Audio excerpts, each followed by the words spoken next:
Today I messed up by picking up a stray cat 6 years ago and accidentally letting him become my entire emotional support system.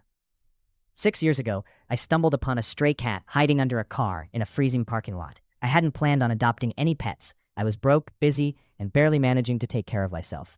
But then I heard a weak little sound that didn't even qualify as a proper meow.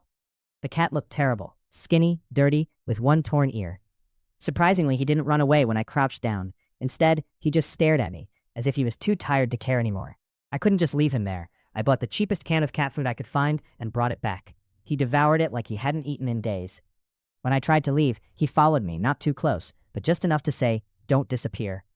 So I picked him up and took him home, promising myself it was just for the night.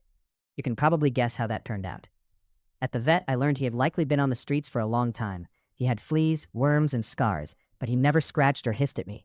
Instead, he observed everything carefully, as if he were learning whether this new life was real. Weeks turned into months, and months into years. He became an integral part of my daily routine. Morning headbutts, sitting next to my keyboard while I worked, sleeping on my chest as if he were checking if my heart was still beating, and following me to the bathroom like a tiny, silent bodyguard. Through the ups and downs of life, he was my constant companion. Whenever I felt alone, I wasn't really alone at all. Here's where I messed up. I let him become irreplaceable. Today he passed away. It was peaceful, and I was there with him. There was no cold pavement, no hunger, and no fear, just warmth and my hand on his head. Now, my apartment is silent. I keep thinking I hear him walking down the hallway. 6 years ago, I thought I had saved a stray cat. It turns out he was the one holding me together all along.